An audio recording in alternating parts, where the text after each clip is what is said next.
Hey everyone, Brent from Talk Commerce here. Let's talk about something that's probably on your mind right now, creating engaging content for your e-commerce store. We all know how important content is for driving traffic and sales, but let's be honest, it can be a real time suck. That's why I'm excited to introduce Content Commerce by Content Basis, the Shopify content engine that's changing the game in organic traffic for your store. Content Basis takes the burden of content creation off your plate, delivering weekly articles, social media posts, data analytics, and bi-weekly human meetings to ensure you're always on the right track. We can even take care of your Instagram Reels and TikTok videos. Here's the best part. We combine the power of predictive analytics, your store's data, and humans to craft content that will drive traffic to your store. We analyze, predict, create, and post the content for you, leaving you to do the best thing you do, sell stuff. But don't take my word for it. Shelly Market, a Shopify store owner just like you, saw a 105% year-over-year increase in web traffic after partnering with Content Basis. They're the perfect example of how Content Basis can help you achieve real measurable results. Ditch the content struggle and focus on growing your business. Visit Content Basis today. Content Basis, your Shopify content solution. Learn more at contentbasis.io. That's contentbasis.io. Can a candle transport you back to your childhood? Meet Isabel Alvarez, founder of Albisa Candles, who's using the power of scent to evoke memories and build a thriving business rooted in her Cuban heritage. Discover how Isabel's unique approach to crafting fragrances that evoke powerful memories and emotional connections have helped her build a brand that truly stands out. Learn how she overcame challenges, found her niche, and continues to grow her business with passion and authenticity. You're listening to Talk Commerce. Subscribe and download at talk-commerce.com. Welcome to this episode of Talk Commerce. Today I have Isabel Alvarez, and she is the founder of Albisa Candles. Isabel, go ahead, do an introduction for yourself. Tell us your day-to-day role and one of your passions in life. So I am Isabel, the Isa of Albisa Candles, the creator. My day-to-day role is everything. I literally do everything from creating the candles, making them, packaging them. My husband helps sometimes. And my passion, honestly, is sharing our heritage every day. I love talking about my heritage with everyone, and I love that I am able to do that in my candles. That's great. Thank you for that. Before we get started, you have volunteered to be part of the Free Joke Project. I'm going to tell you a joke. All you have to do is tell me should the joke. All you have to do is give me a rating 1 through 5 on the joke. So here we go. Do they allow loud laughing in Hawaii, or just aloha? Okay, I'm going to give that a 4. Okay, good. I got a laugh out of you at least, You right? did. Good. All right. Well, let's dive into candles, and like we won't take too long because I don't want to burn. We don't want to burn our podcast at both ends here. I know that'll be the last pun I do. I love it. So tell us a little bit about the inspiration and how you came up with the idea. So the inspiration, I've been making candles for a long, long time. When I met my husband, he saw the passion that I had for it. At the time, I was just making them for friends and family as gifts. And he was like, no, you need to make this into a business. And I thought, well, yeah, but it's so hard to do it alone. I don't have a name. I don't know. I can't do this. And he said, no, you are going to do this. I said, okay. And at that moment, it literally hit me. Albert, Isa. My nickname is Isa. I'm Isabel, but my nickname is Isa. I'm like, Albert, Isa, Albisa. And I asked him, I'm like, what do you think? And he's like, well, if you want to include me, sure. So that started the process. From there, we're like, what are we going to do? Let's create something that doesn't exist out there. And that's where I started. I'm like, okay, let's think about what we're going to do. We're both Cuban American. So we thought, let's honor our heritage. and bring it out through candles, through scents. That's awesome. So tell us a little bit about how you're injecting Cuba into your candles, and how the candles are set apart from other candles. So we're not just a lavender candle, right? You can get a lavender candle anywhere. You're not going to have any kind of loyalty with that. You're going to buy the cheapest candle, or you're going to, oh, that smells good, I'll light that. With us, you get an experience. Scent can evoke memories. It can take you back. They could be happy memories, they could be sad memories, but you can smell something and it instantly takes you somewhere. That's what happens when you light an Albisa candle. You light our Cuban bread candle and it instantly takes you to Saturday morning with your grandparents, dipping that warm, buttery Cuban bread into your café con leche, which is something that we do. It takes you to shopping at the bakeries with your parents, with your grandparents. Our Havana Nights candle, it's reminiscent of like a good looking Cuban man. So it takes, like, for me, it reminds me of my dad. It's, that cologne. Cuban men like to wear cologne. So it takes you into a space where it's not just, oh, let my house smell good. They smell amazing, of course, because I make them with a lot of love. But on top of that, it brings you to your family. It brings you to your friends. It's more than just lighting a candle. That's what sets us apart. Yeah, tell us a little bit about the variety and different types of candles that you're offering. So the number one seller we have is Cuban bread. That one, like I said, people love it because there's people like in Nebraska who don't have a lot of Cuban things around. And so they buy our candle or they're gifted our candle and they have a little piece of home. We have like our café con leche, which is a coffee scent. Coffee is a big thing with Cubans. If you've ever had Cuban coffee, you would be up for days. We have violetas. Violetas is a violet perfume, and it's a staple for all children. If you've ever smelled a Cuban child, they smell like this perfume. And some of us bring it into our adulthood because it just smells so good and it literally takes you back to your childhood. And again, that's what sets us apart, what we do. I love bringing a little piece of home, a little piece of, like, for my mom, I have what's called a tinguaro candle. Nobody can ever pronounce it, but it's a little town in Cuba that it's not even called that anymore. And I asked her, I'm like, well, what does tinguaro, what do you think of? And for her, it was like the laundry. They would, wash by hand and put the, laundry out to dry. And she's like, that's what I smell. So that's what I created for, you to be able to have that instant memory to take you there. That's great. So tell us a little bit about, and you don't have to tell us any secrets, but how are you getting these scents into the candles to kind of give those? I mean, I know that scents can elicit memories, but tell us a little bit about how are you doing that? And Yeah, yeah. it involves so much testing. It really does. First I think of, okay, well, what do I want to bring? Like I said, I created Cuban bread candle. I have our café con leche. Then I created a Havana Nights because my dad is from Havana and my husband's parents are from Havana. So I created that. And I just have to think of, okay, what does that smell like to me? And I test and you become a little bit of a chemist because I pour a little bit of this, a little bit of that, and I smell it and I'm like, oh no, that does not smell like, it doesn't take me there. So then I keep creating. Sometimes for Café con Leche, I did over 23 different tests to get the exact scent that it is right now.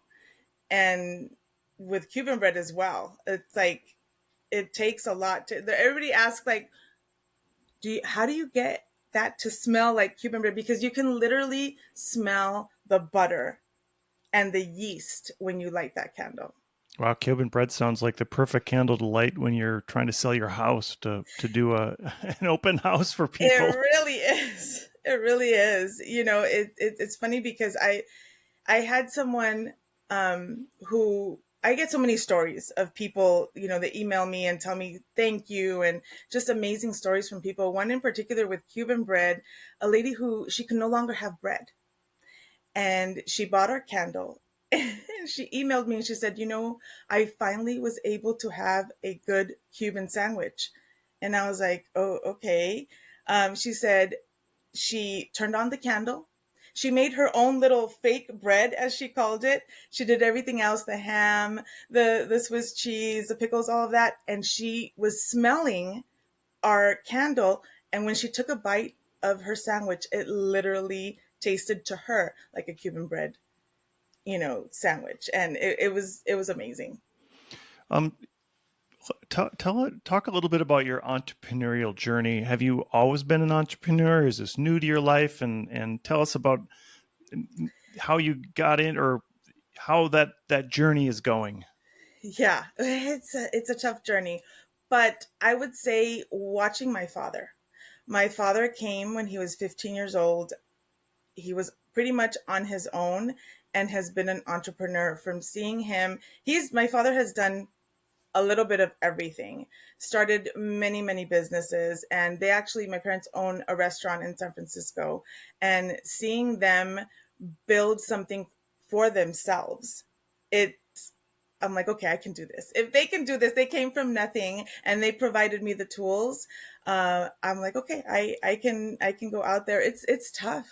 It's tough because you don't have a boss telling you, okay, you have to start this or you have to start that.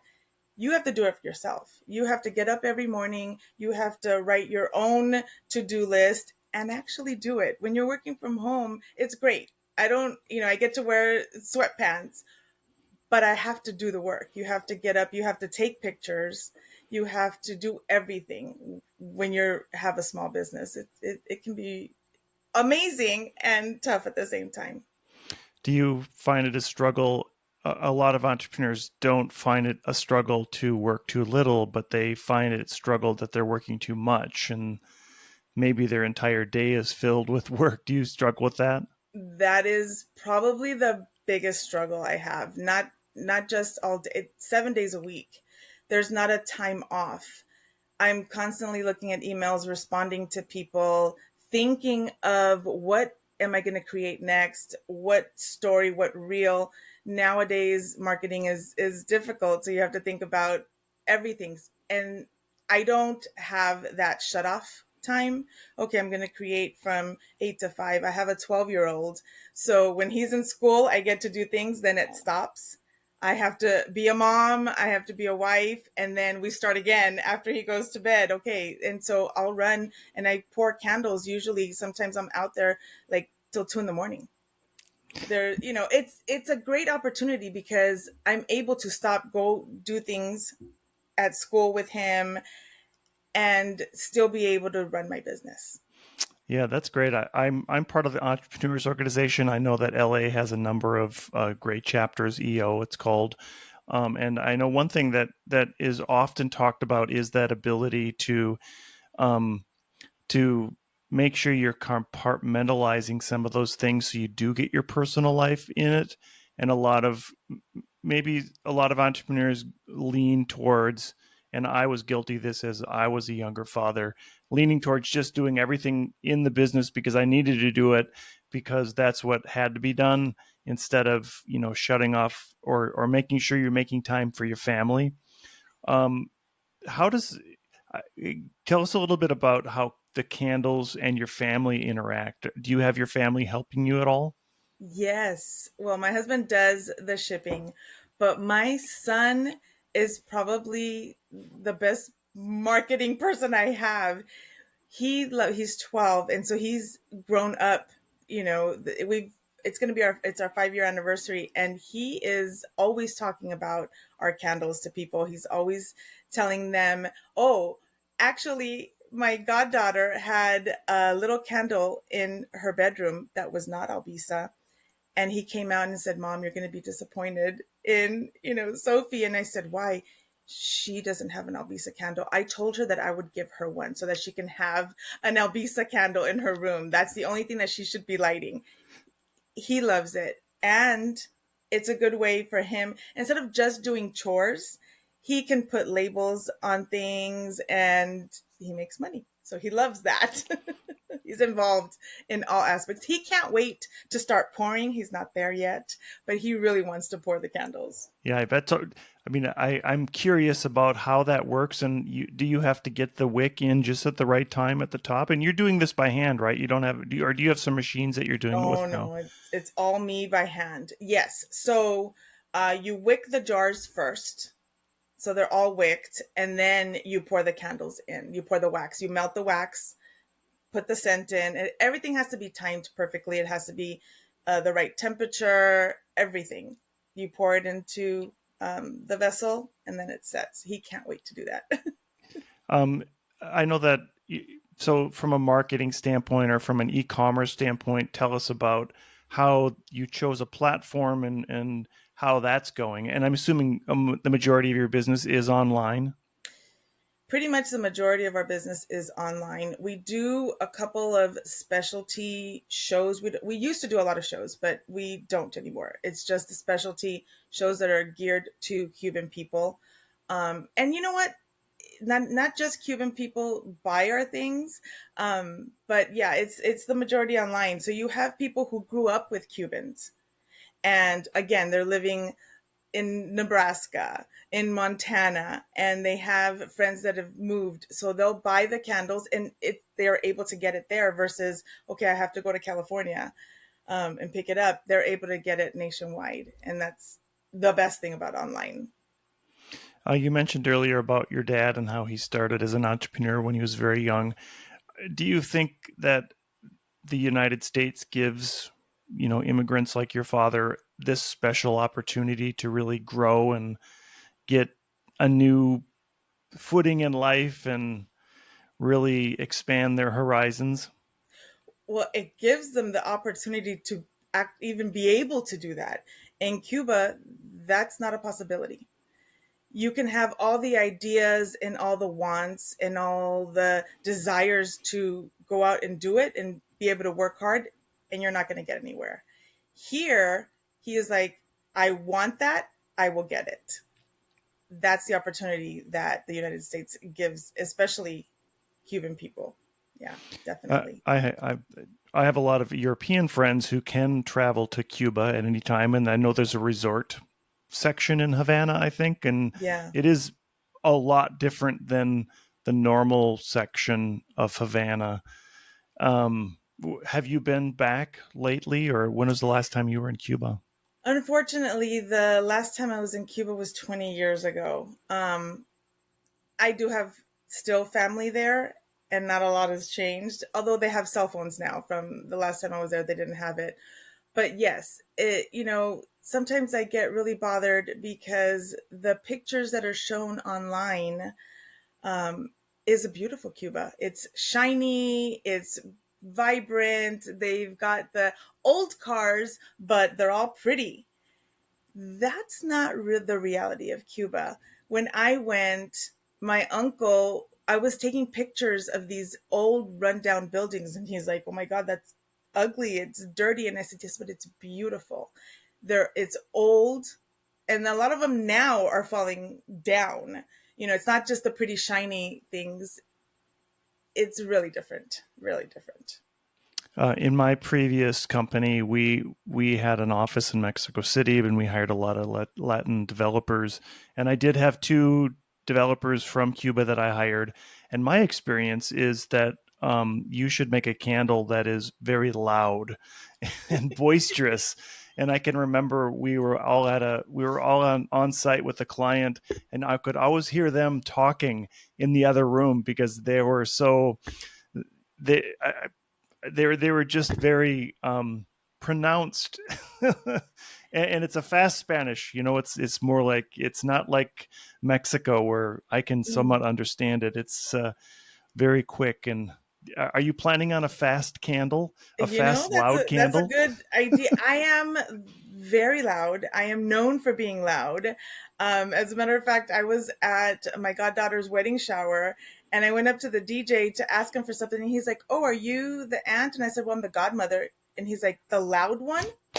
Uh, okay, yes, I guess that's me. But yeah, a loud candle. I like that. I like that idea. Can you judge by your sales on where the larger Cuban communities are in the United States? Yes. We get a lot of Miami, a lot of Florida, all of Florida, mainly Miami, but there's a lot in Georgia, which is surprising, a lot of New Jersey and a lot of New York. We LA too, but Miami's the largest one. The most surprising is Georgia. Georgia, there's a big Cuban community there, and I get a lot of orders. Texas as well. Yeah, Again, we've sold kind of nationwide because people gift them to people who move yeah. around. But Georgia is one of those that just constantly is ordering from us. What is your next sort of ideas for scents and where you would like to go with the candles? And do you plan on doing Mexican candles or other Latin countries or Central, even Caribbean countries that are scented? Puerto Rico, maybe? Actually, yes. That's yes. For Hispanic Heritage Month, I want to show how we all come together. We're different, but we're similar. And so with that, Puerto Rico, Mexico, Honduras, I want to share a little bit of other Latin cultures and show, yes, we're different, but there's a lot of similarities. So yes, definitely it's something that I have on the horizon. That's amazing that you thought about that, because yes, it is something I'm working And on. do you have any teaser scents that you can give us right now that may be coming? Well, let's see. Something that is very common in a lot of Latin households is flan. Oh yeah, I like flan. Yes, that nice caramel custard scent. So I'm not confirming nor denying there may be a flan in the There future. we go. Perfect. Um, what is your sort of sales goals or sales outlook now? We're going to be entering into the pre-Black Friday, arena of getting ready and getting yourself all ramped up. What is your goals for this third and fourth quarter? Yeah, definitely. Where we make the majority of our money is now third and fourth quarter. Um, we are we start planning way before now, but we what we want is just to get out there, and have people know more about us, you know and be able to fund the rest of the year with these 2 quarters, because that's what happens. Do you have anything that's worked well? Like TikTok, I think, has been working well for a lot of smaller companies, and even there's a Pinterest. There's a Pinterest paid ads campaign you can do, and there's all kinds of different sort of social media platforms that are moving into social buying, where you can actually finish the purchase on the platform. Have you explored any of those yet? So we are on Instagram and Facebook. We're also on TikTok, but we're a little bit smaller on TikTok. Right now it's kind of iffy. Is it going to be around? Is it not going to be around? So I haven't gotten into the purchasing part. I have seen it, but it's kind of nerve wracking. We don't know if it's going to be around or not. So we're on Instagram, and that's where we know is kind of stable right now. But yeah, Instagram is where we focus a little bit more on. Isabel, as we close out, I gave everybody a chance to do a shameless plug about anything you'd like. What would you like to plug today? So our anniversary is this month, August 25th. I will be having a big anniversary sale. We'll be launching new products. We will be starting our fall candles come out. So August 25th, albisacandles.com. You can come sign up for our newsletter, and I give lots of freebies on that day. We celebrate. It's going to be our 5 year, so it's going to be a big one. That's awesome. And so give us, spell out your domain again so people can know it, and then how can they get a hold of you? Yeah, definitely. It's albisacandles.com. So it's Albisa. Think Albert Isa candles.com. And you can find us directly there at www.albisacandles.com. You can find us on Instagram, Albisa Candles, or TikTok, Albisa Candles, and Facebook too. Perfect. I will make sure I also get all that into the show notes. Show notes, sorry. Um, Yeah. Isabel, it's been such a great conversation. Thank you so much for being here today. You're welcome. Thank you so much for having us. I love talking about my heritage and I love sharing it with anyone who will listen. So I really, really appreciate it. Thank you. Talk Commerce is a production of Content Basis LLC. For more creative content, go to contentbasis.io.